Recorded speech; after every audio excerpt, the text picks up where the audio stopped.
tidak ada air, apa yang akan terjadi dengan manusia, hewan, dan tumbuhan? Tentunya. Oke, sebelum nonton video ini lebih lanjut, jangan lupa tekan tombol subscribe dan loncengnya ya. Dan juga jangan lupa klik tombol like dan bagikan. Bisa bagikan ke Facebook, WhatsApp, ataupun Instagram.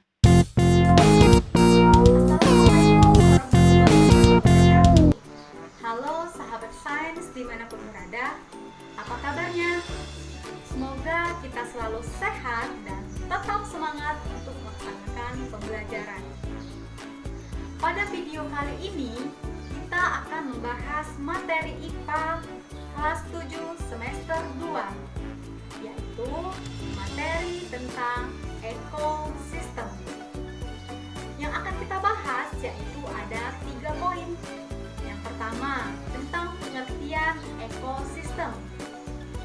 Yang kedua, tentang satuan-satuan dalam ekosistem.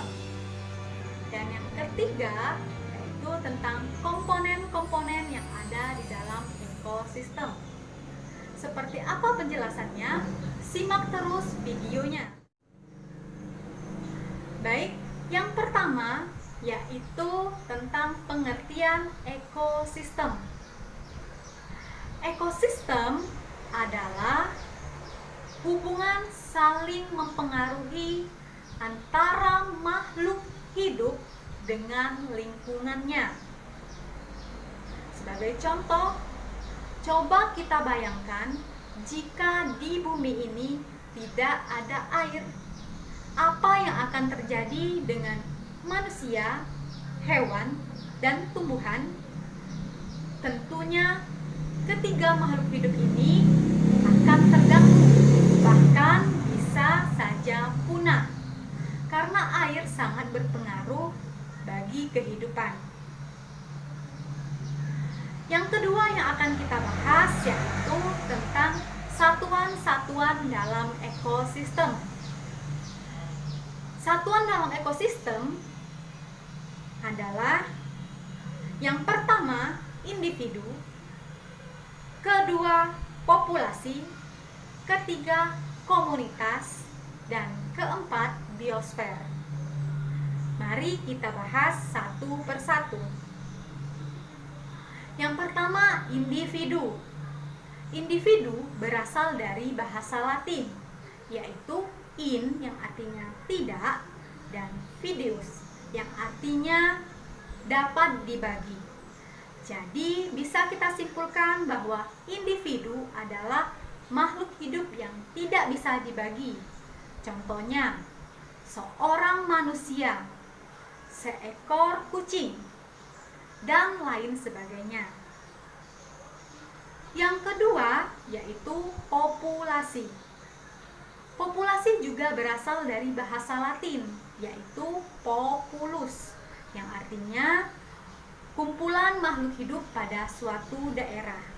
Jadi, populasi dalam ekosistem bisa kita simpulkan adalah kumpulan dari berbagai makhluk hidup yang satu spesies atau sama jenisnya yang berada dalam satu daerah.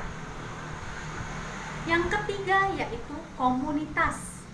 Komunitas ini artinya adalah kumpulan dari beberapa populasi. Contohnya, halaman sekolah. Dan yang keempat, biosfer. Biosfer adalah kumpulan-kumpulan dari ekosistem yang ada di bumi. Pembahasan yang ketiga yaitu tentang komponen-komponen dalam ekosistem.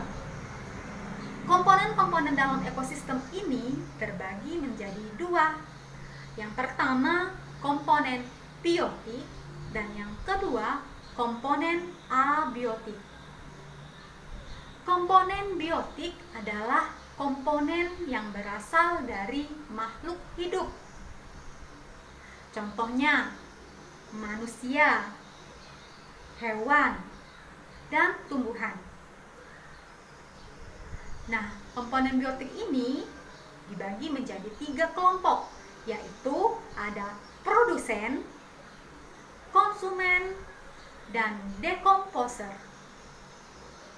Produsen adalah makhluk hidup yang bisa membuat makanannya sendiri atau disebut dengan autotrof. Contohnya adalah tumbuhan. Kemudian yang kedua, konsumen. Konsumen adalah makhluk hidup yang tidak bisa membuat makanannya sendiri atau disebut dengan heterotrof. Contohnya manusia dan hewan yang tidak bisa membuat makanan sendiri. Dan yang ketiga, yang tak kalah pentingnya adalah dekomposer atau pengurai. Pengurai sangat diperlukan bagi keberlangsungan dalam suatu ekosistem. Karena coba bayangkan jika hewan mati atau tumbuhan mati ataupun makhluk hidup lainnya yang mati tidak dapat terurai, maka akan banyak sekali tumpukan-tumpukan makhluk hidup tersebut. Makanya di sini dekomposer sangat berperan dalam ekosistem. Yang kedua yaitu komponen abiotik. Komponen abiotik ini adalah komponen-komponen yang tidak berasal dari makhluk hidup. Contohnya tanah, air, udara, sinar matahari, dan suhu. Baik, itu saja penjelasan tentang materi ekosistem pada video kali ini. Semoga nanti akan ada video-video selanjutnya untuk menjelaskan materi lebih lanjut. Semoga video ini bermanfaat dan saya akhiri. Wassalamualaikum warahmatullahi wabarakatuh.